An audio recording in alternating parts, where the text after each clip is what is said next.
আসসালামু আলাইকুম, কেমন আছেন সবাই? তো আজকে আমি সকালবেলা নাস্তা করব রুটি, ডিম আর সবজি দিয়ে। তো তাই একটু সাজিয়ে গুছিয়ে খাচ্ছি। তো সকালবেলা আসলে খাওয়া হয় না, এটা খাওয়া হয় 11:30-12টার দিকে। তো তখন অনেক ক্ষুধা লাগে, তখন আমি এই ব্রেকফাস্টটা খাই। আসলে প্রতিদিন খাওয়া হয় না, মাঝে মধ্যে আসলে আমি এরকম নাস্তা রেডি করি। তো ডিমের সাথে আমি একটু ধনিয়ার গুঁড়া অ্যাড করি, এটার সাথে আরও কিছু মশলা আছে, তো এটা দিয়ে খেতে আমার ভালো লাগে। ডিম সিদ্ধ আমি এমনিতেও পছন্দ করি না ওইভাবে। তো যাই হোক, এই তো আমি দুপুরের প্রিপারেশন নিচ্ছি রান্না বাড়ার। তো আজকে করলা ভাজি আর বরবটি ভাজি করব, যেহেতু ফ্রিজে কিছু তরকারি আছে, তো তা দিয়ে আজকে হয়ে যাবে। তো আমি ফ্রাই প্যানে তেল দিয়ে দিলাম, দেন হলুদ আর লবণ দিয়ে দিয়েছি, তারপরে আমি করলাটা দিয়ে দিলাম।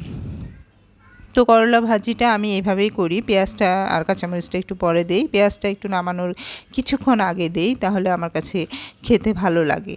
তো এই তো করলা ভাজিটা হয়ে এসেছে, এখন আমি তুলে নিলাম। দেন আবার ফ্রাই প্যানে আমি দিয়ে দিলাম পেঁয়াজ, কাঁচামরিচ, লবণ, একটু হলুদের গুঁড়া, দেন একটু লবণ। তো দিয়ে এই তো বরবটি দিয়ে দিলাম, বরবটির সাথে আলুও দিয়েছি। তো বরবটি ভাজিটা আমার অনেক পছন্দ, তো দুপুরে তাই দিয়ে খেলাম। এখন সন্ধ্যার সময় দেখি মেয়েরা রান্না করে কী যেন করছে, তো দেখলাম যে ওরা রামেন রান্না করছে।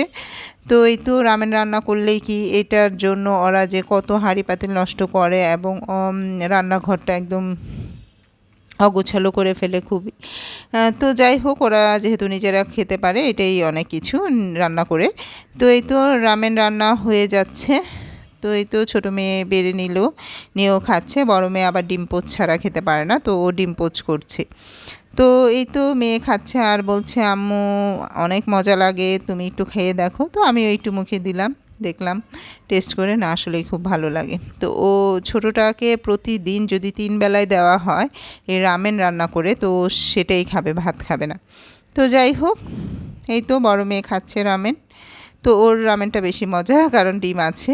তো যাই হোক, তো সবাই ভালো থাকবেন। আমার ভিডিওটি যদি ভালো লেগে থাকে অবশ্যই লাইক, কমেন্ট, শেয়ার করবেন। আল্লাহ হাফেজ।